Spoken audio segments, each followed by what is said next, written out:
Daniel, capítulo de número 2, meu irmão. Abre sua Bíblia aí, pega o link, compartilha com seus amigos, compartilha no WhatsApp, porque essa palavra vai abençoar muita gente, em nome de Jesus. Daniel, capítulo de número 2, versículo de número 12, diz assim: por isso o rei muito se irou e enfureceu, e ordenou que matassem a todos os sábios de Babilônia, e saiu o decreto segundo o qual deviam ser mortos os sábios, e buscaram a Daniel e a seus companheiros para que fossem mortos. Então Daniel falou avisada e prudentemente a Arioque, capitão da guarda do rei, que tinha saído para matar os sábios de Babilônia. Respondeu e disse a Arioque, capitão do rei: por que se apressa tanto o decreto da parte do rei? Então Arioque explicou o caso a Daniel, e Daniel entrou e pediu ao rei que lhe desse tempo, para que lhe pudesse dar a interpretação.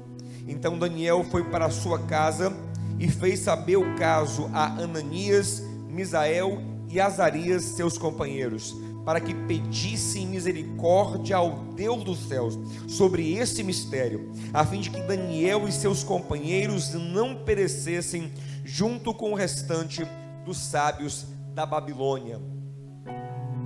Pai querido e amado, eu te louvo por a tua palavra que é viva e eficaz. Eu te peço que agora o Senhor unja o nosso coração, a começar do meu que estou proclamando a palavra, e daqueles que estão recebendo a palavra, para que o momento de vida, de libertação se concretize agora na manifestação, na revelação, na explanação, no entendimento, na compreensão, na luz da tua palavra. Em nome de Jesus, seja conosco, Pai. Amém. Meus amados, a Babilônia vivia um momento de muita prosperidade. Nabucodonosor era um grande imperador, um homem muito poderoso, e pelo seu grande poder se tornou muito arrogante, e achava que podia fazer o que quisesse com a vida alheia. Infelizmente, o poder mal administrado no coração gera esse sentimento de que eu posso decidir sobre a vida alheia ao meu bel prazer. E Nabucodonosor, ele teve um sonho, o sonho lhe perturbou muito, e ele chamou os sábios da sua corte para dar a ele a revelação, o entendimento do seu sonho. Os sábios não foram capazes de dar interpretação ao rei, e o rei ficou irado, o rei ficou chateado, e resolveu demitir os sábios que ele sustentava, você lembra? Com o pão da sua própria mesa. Só que a demissão desse imperador não é assinar a carteira e mandar embora, não dá baixa na carteira e mandar embora. A demissão de Nabucodonosor é literalmente cortar as cabeças, é matar todos os sábios, é eliminar todo mundo, é ser livre dos homens. E aquele decreto perverso e cruel começa a ser cumprido. Arioque sai da sala real. Arioque é o chefe da guarda, no intento de matar todos os sábios. Entre os sábios haviam homens de Deus: Daniel, Misael, Ananias e Azarias. Daniel e os seus companheiros, que a princípio não foram consultados. É bem provável que eles não foram consultados porque eram sábios recém-formados. Só os mais experientes, os melhores até então, tinham sido consultados. Mas agora, para morrer, eles iam morrer juntos. Todos os sábios iam morrer juntos. E Daniel também ia morrer com seus amigos. Daniel fica sabendo do que está acontecendo, e ele pede a Arioque que lhe dê acesso à sala do rei. Imagina a coragem de Daniel. O rei está furioso e mandou matar todos os sábios. E Daniel entra na sala do rei e fala: rei, segura a onda um pouco aí, rei, calma, para que essa raiva toda? Rei, me dá um tempo aí, que eu posso trazer para o Senhor a interpretação. Gente, imagina o risco que Daniel está correndo agora. Ele acalma um rei furioso, prometendo ao rei a interpretação. E imagina se Daniel não consegue dar a interpretação. O rei não só mataria todos os sábios, como a Daniel lhe daria um castigo especial. De Daniel lhe faria picadinho. Daniel está confiando que ele pode resolver o problema. Ele encara um problemaço. E qual é a estratégia que ele tem? A pergunta que eu lhe faço: qual é o plano genial que Daniel tem? Como é que ele corre tanto risco? Como é que ele se arrisca tanto? Como é que ele toma frente de um processo tão complicado e assume para si essa responsabilidade? Que plano ele tem maravilhoso? Ele chega em casa e ele conta isso para os seus amigos, para Ananias, Misael e Azarias. Olha, o rei mandou matar todos os sábios porque não interpretaram o sonho dele e nós íamos morrer, mas agora eu ganhei um tempo. E eles perguntam: ganhou o tempo para quê, Daniel? Qual é o seu plano maravilhoso? O que você vai fazer? Como você vai resolver isso, Daniel? E Daniel falou: o meu plano é um só. Eu tenho uma única estratégia. O meu plano é que nós oremos ao Senhor. Esse é o meu plano. A minha confiança está toda em Deus e na ferramenta que Deus nos deu, a oração. A primeira lição que eu quero te dar hoje sobre a vida de Daniel, essa vida poderosa em Deus, era que Daniel apostava alto na sua oração. Daniel confiava em Deus e confiava nessa ferramenta maravilhosa que Deus nos deu, chamada oração. E a minha pergunta para você agora, nesses dias difíceis: o quanto você acredita no poder de Deus manifesto através da sua oração?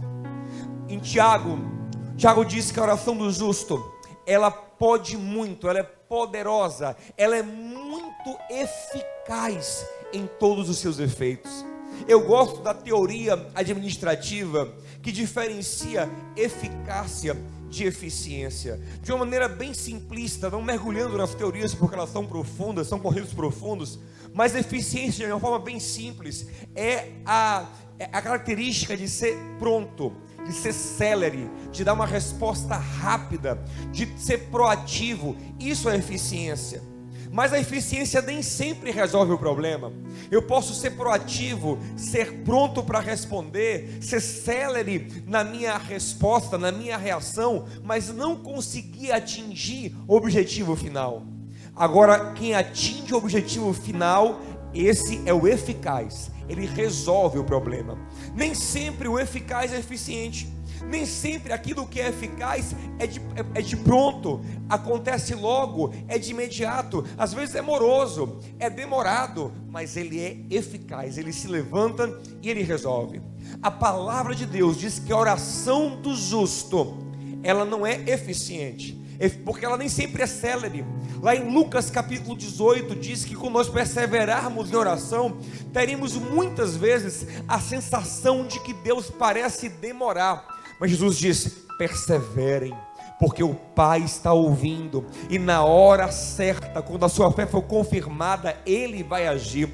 Porque se um juiz injusto, ele não aguentou a perseverança de uma viúva que não podia pressioná-lo em nada, imagina o seu Pai maravilhoso. Ele está ouvindo a sua oração, ainda que para você pareça demorado. A oração nem sempre se manifesta de maneira eficiente, célere, mas ela é sempre eficaz. Ela é poderosa em todos os seus efeitos. E Daniel é um homem que confia tanto na oração, que o seu plano é orar. Nós estamos vivendo um tempo em que nós temos que nos mover no Senhor.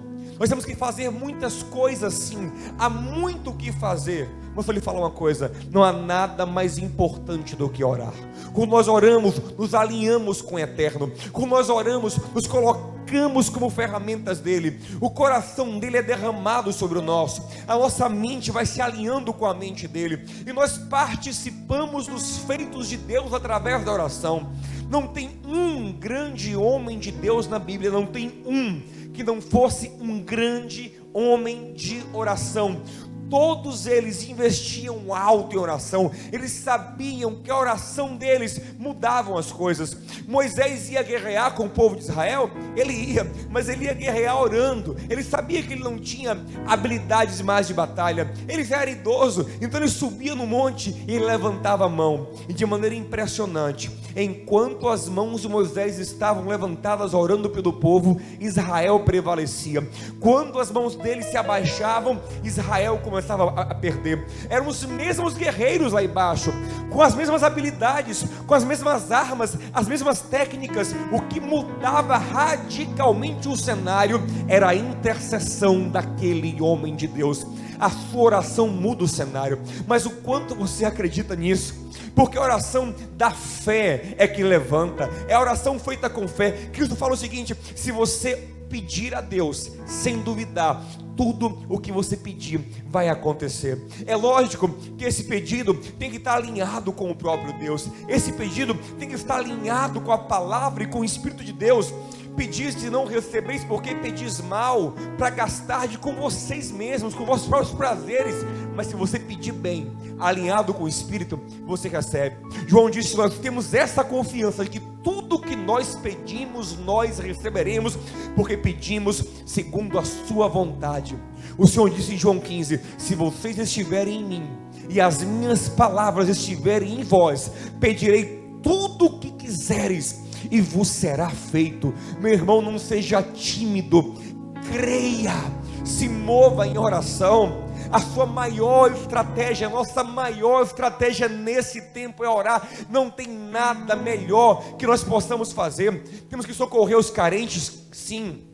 Ajudar as pessoas, sim. Dar cestas básicas, sim. Tentar manter os empregos, sim. Temos que consolar todo mundo, sim. Abraçar, ajudar, amar e tudo que Deus nos chama para fazer. Mas nós não podemos deixar de orar. Oração é o plano número 1. Oração é o fundamento. Oração é a dimensão onde o poder de Deus é liberado sobre as nossas vidas.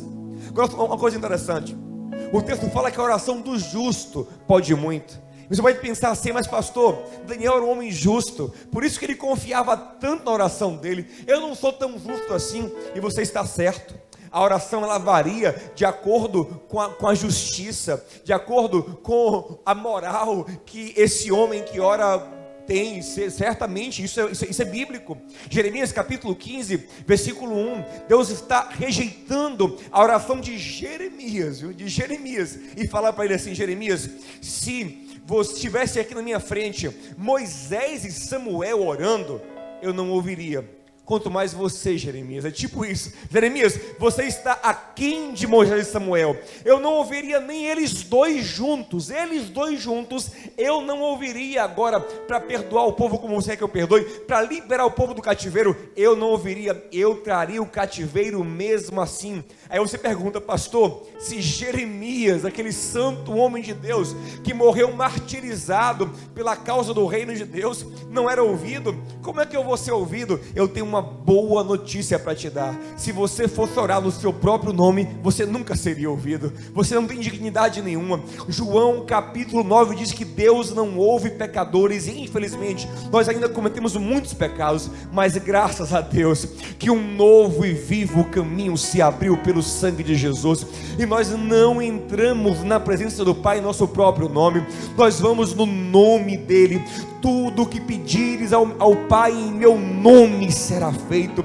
Você ora debaixo do sangue, e quando o Pai olha para você clamando em nome de Jesus, Ele vê a graça do Filho sobre você, Ele vê a justiça do Cordeiro Santo sobre você. Por isso que nós temos confiança, porque nós oramos nele, nós estamos ligados nele, e a minha oração, ela é poderosa, porque em Cristo eu sou justo. Tiago explica isso. Ele fala: Elias era um homem sujeito às mesmas paixões do que nós, mas ele orou e o céu fechou por 3 anos. Ele voltou a orar e o céu abriu. Nós somos homens sujeitos a falhas, mas se tivermos fé, estivermos conectados com Cristo, nós vamos orar e milagres vão acontecer. Nós vamos orar e as coisas vão se mover. Nós vamos orar e Deus fará um rebuliço em nossas vidas, em nossas famílias, em nossa igreja, em nossa cidade, em nosso estado, no Brasil e no mundo. Josué, numa oração certa vez, fez com que a terra parasse seu movimento de rotação. Na Bíblia diz que o sol parou, porque era a ciência da época. Sabemos que o sol ele está parado, é a terra que está rodando. Então todo mundo parou pela oração de um homem. Não despreze a sua oração, ela é poderosa em seus efeitos. O plano de Daniel era um só: nós vamos orar. Comenta agora no chat aí: nós vamos orar. Eu quero ver todo mundo comentando: nós vamos orar, nós vamos orar, nós vamos orar. A nossa oração, ela é poderosa. O quanto você crê na sua oração, o quanto você crê em Deus que age através da sua oração, é a ferramenta que Ele nos deu. Jesus não abria mão de orar. Jesus, que tinha plenitude da divindade, a plenitude da humanidade, era o homem perfeito, era Deus encarnado, Ele não abria mão de orar. Oração é fundamento, e nós estamos num tempo em que temos que orar como nunca. Segundo o princípio da vida de Daniel, está em Daniel capítulo 6, é uma outra fase agora. O rei não é mais Nabucodonosor, o rei agora é Dario, e Daniel é um dos 3 governadores do Império Babilônico. Ele administra 120 províncias, em cada província há um presidente. Daniel é um dos 3 que governam os 120, e ele faz tão bem o seu trabalho, que o rei Dario já está decidido, ele vai colocar Daniel para ser o principal, para ser o braço direito do imperador em todos os 120 territórios, porque é assim que nós temos que ser. Homens e mulheres de Deus, sim, homens de oração, sim, mas também excelentes no que nós fazemos. Daniel era um homem de oração, era um homem espiritual, orava 3 vezes por dia, e segundo o costume judeu, é 1 hora de oração por dia, 3 horas de oração por dia, e era o melhor governador do Império Babilônico, o Império Medo-Persa naquele tempo, que dominou a Babilônia também. Então observe, Daniel está lá, e como ele está crescendo muito, os outros sátrapas, os outros presidentes, passam a ter muita inveja de Daniel, e como não acham nele nenhum defeito de caráter, como ele é irrepreensível, sabem que a única forma de pegar Daniel, de condenar Daniel, é achar alguma coisa na religião dele. Só que aí, meu irmão, escolheram a pior coisa para mexer. Queriam mexer com a fé de Daniel. Mexer com a fé de Daniel era mexer com a coisa mais forte da sua vida. Não entendiam que Daniel não era simplesmente um religioso. Daniel era um homem ligado com o Todo-Poderoso. Armaram para Daniel, convenceram o rei, que inocentemente assinou um decreto que durante 30 dias ninguém podia pedir a nenhum Deus, a nenhuma pessoa, a não ser ao próprio rei. Mas Daniel não podia deixar de orar. Só que eu acho interessante é que Daniel, mesmo sendo tão ocupado, ele orava. Ele era um homem extremamente ocupado, mas 3 vezes ao dia orava. E quantos de nós, gente, damos desculpas para não orar? Tem gente que em tempo de quarentena não está orando, quanto mais no dia a dia normal. Nós nos distraímos com tantas coisas, somos tão preguiçosos para orar, como se a oração fosse qualquer coisa. Daniel era um homem que não abria mão de orar. Daniel trabalhava muito mais do que eu e do que você. Daniel administrava 120 territórios. Daniel era o melhor gestor da Babilônia, trabalhava muito, dava conta de muita coisa, mas 3 horas por dia ele se dedicava à oração de joelhos. Meu irmão, para de desculpa. O segundo princípio de Daniel é exatamente isso. Daniel não abria mão de orar. Daniel não dava desculpa. Ele não só acreditava na oração, acreditava no Deus que age na oração, como a oração para ele era inegociável. E ele vai provar isso, porque além de ser muito ocupado, agora tem uma lei. E essa lei poderia ser a desculpa que ele precisava para poder relaxar na sua oração. Essa lei poderia ser a desculpa que a carne dele precisava para relaxar na oração. E tem muita gente querendo uma desculpa para parar de orar. Daniel dizia: agora tem uma lei que me impede, eu vou deixar de orar. Daniel disse: não, mesmo com uma lei que ameaça a minha vida, eu não posso deixar de orar. A oração é o fundamento da minha vida. Olha que coisa forte. Comece a entender o que é oração. Daniel fala: eu arrisco a minha vida, eu cumpro a pena, mas eu não deixarei de orar. O capítulo 6 vai nos dizer, no versículo de número 10 em diante, que Daniel, quando soube que assinaram um decreto, na mesma hora, ele entrou no seu quarto e se colocou em joelho, como ele costumava fazer. Ele disse: a minha vida pode ir, mas a minha vida de oração eu não entrego. Eu continuarei orando, porque sem oração eu perdi tudo. Eu não tenho a conexão que me sustenta. Ele acreditava mais no Senhor do que no decreto do rei, do que no poder real. Meu irmão, se você não tem uma vida de oração inegociável, é porque a oração para você não é tão importante assim. Se você abre mão de orar por outras coisas, é porque a oração para você não é uma coisa tão fundamental assim. Você não crê tanto nela, você crê mais em outras coisas. Se você cresce de fato em oração, você se esforçava para não abrir mão dela para nada, mas está começando um tempo novo na minha e na sua vida, onde a oração será não só fundamento, como prioridade na nossa vida, inegociável. Um grande homem de Deus chamado Moody dizia: quanto mais ocupado eu estou, mais eu gasto tempo em oração, porque mais eu preciso da graça de Deus. Um outro pastor que eu admiro muito fala o seguinte: eu estou ocupado demais para deixar de orar. Quanto mais sobrecarregado eu estou, mais eu preciso orar. É o mesmo padrão que Jesus estabelecia. Quanto maiores eram as lutas do mestre, mais ele orava, mais ele se refugiava. Então, meu irmão, oração é inegociável. Oração é fundamental em nossas vidas. Terceiro princípio de Daniel. Voltando agora para a história de Nabucodonosor e do seu sonho. Quando ele soube que Nabucodonosor mandou matar todos os sábios, ele correu para um monte e foi orar sozinho. Foi isso? Não. Ele correu para casa e compartilhou com seus amigos, com seus irmãos, com a igreja ali representada o problema. Daniel sabia que a sua oração era poderosa em Deus, mas que mais poderosa ainda era a oração da igreja. Esse é um princípio que você tem que entender: a oração em conjunto, a oração em unidade, o corpo concordando, o corpo ligado em amor, ele é uma bomba espiritual. Muitas pessoas não experimentam coisas grandes porque vivem uma vida espiritual dispersa, isolada, solitária. Não entenderam ainda que o cabeça, ele quer liberar a unção sobre o corpo.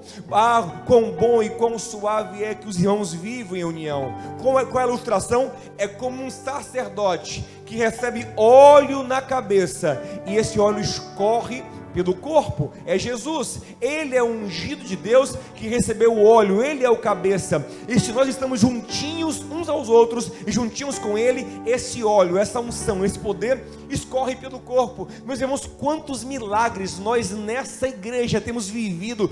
Eu não lembro de um caso em que nós entramos juntos em oração, em que Deus não tenha dado respostas poderosas, milagre atrás de milagre, cura atrás de cura, livramento atrás de livramento, bênção atrás de bênção.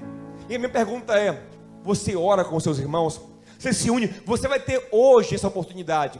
Hoje nós, como igreja, vamos lançar um desafio, uma campanha, um propósito de unidade em oração. E eu creio que daqui para a Páscoa, milagres vão acontecer nas nossas vidas. Nós testemunharemos o sobrenatural de Deus. Estou lhe falando uma coisa: nem Jesus abriu mão desse princípio. Na sua hora mais difícil, ele entrou no Getsêmani e chamou 3 amigos para orarem com ele. Se Jesus precisava da unidade, se ele queria essa força da unidade, como você pode dispensá-la? Minha pergunta é: quem ora com você? Você tem amigos que oram? Infelizmente tem gente que só anda com pessoas que não oram. Tem amigos para assistir filme, seriado, para bater papo, para jogar videogame, mas não tem amigo para orar. É tempo de nós termos amigos como Daniel, amigos que oram junto com a gente. E se você também não é esse amigo, seja você, porque há quem queira que o outro ore, mas você não ora por ninguém, né? Ora por mim aí. Não, você é um Daniel. Daniel é o primeiro a orar e a movimentar os amigos dele em oração. Nós vamos viver milagres. Eu tenho um texto da palavra que eu acho maravilhoso, é Atos capítulo 12. Lembra de Pedro, Tiago e João? Os 3 íntimos de Jesus? Pedro, Tiago e João no barquinho, esses mesmos. Herodes pegou Tiago e matou. Herodes pegou o Tiago, irmão de João, e matou logo no início da igreja. Meu Deus, que coisa terrível. E quando Herodes viu que os judeus que eram contra a igreja gostaram, babaram, matou um líder, matou um dos importantes, ele fez o quê? Pegou Pedro Ele queria agradar, ele jogava para o povo, que Deus nos, ouça isso, é profético, que Deus nos livre dos líderes que jogam para o povo, que Deus nos livre dos líderes, tanto políticos como espirituais, que não estão realmente ligados no povo para amá-los, mas faz cena para que o povo os aplauda, que Deus nos livre deles. Herodes era um desses. Herodes foi e mandou pegar Pedro agora. Quem é o melhor aí? Pedro, pega Pedro, vou matar Pedro. E prendeu Pedro. Ia matar Pedro no dia seguinte. Mas olha o que diz em Atos capítulo 12, versículo 5. Pegou Tiago, matou Tiago rápido, deu nem tempo da igreja se mobilizar. Pegou Tiago e matou. Mas em Pedro, olha o que aconteceu. Pedro, pois, era guardado na prisão, mas, tem um porém, tem um adversativo, mas a igreja fazia contínua oração por ele a Deus. Pegou Tiago, matou rápido. Quando pegou Pedro, a igreja percebeu, se uniu e começou a orar. Foram para a casa de João Marcos e foram orar continuamente, orar. Deus mandou um anjo na prisão e libertou Pedro. Aleluia!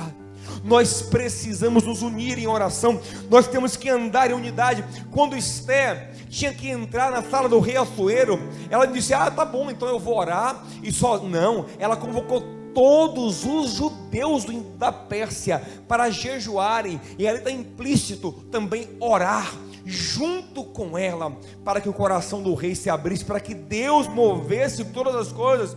Irmãos, nós temos que estar juntos, unidos, ligar as coisas na terra, estarmos unidos. Somos a igreja, a representante de Cristo. Se nós nos unirmos em oração, nada será impossível. Deus disse ao povo de Babel: esse povo assim unido não tem limites, quanto mais a igreja unida. Se o povo de Nimrod, o povo do mal, unido não tinha limites, quanto mais o povo de Deus unido em oração, unido em fé, coisas tremendas vão acontecer. Eu quero te dar ainda um último aspecto da vida de Daniel, ligado assim à vida de oração dele. Ouça isso, vou recapitular. Daniel acreditava muito na oração. Daniel não abria mão de orar. Daniel cria no poder da unidade da oração. E uma última coisa, isso aqui é muito importante: Daniel sabia intensificar a oração quando era necessário.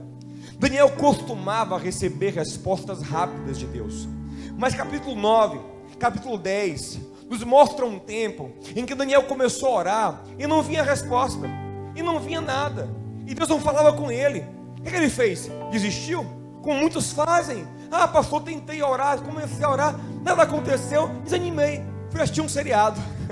Não, Daniel, quando percebeu que não estava dando certo, o que ele fez? Orou mais intensamente, porque não tem outro caminho. Quando você entende que a oração é a grande ferramenta, não tem outro caminho, meu amado, não tem outro lugar. Você não está dando certo, você ora mais intensamente. Aí Daniel entra com o jejum, aí ele entra com humilhação, é pano de saco, é cinza, é consagração. É igual Jesus. Olha aqui, Lucas 22, 44, olha a coisa poderosa.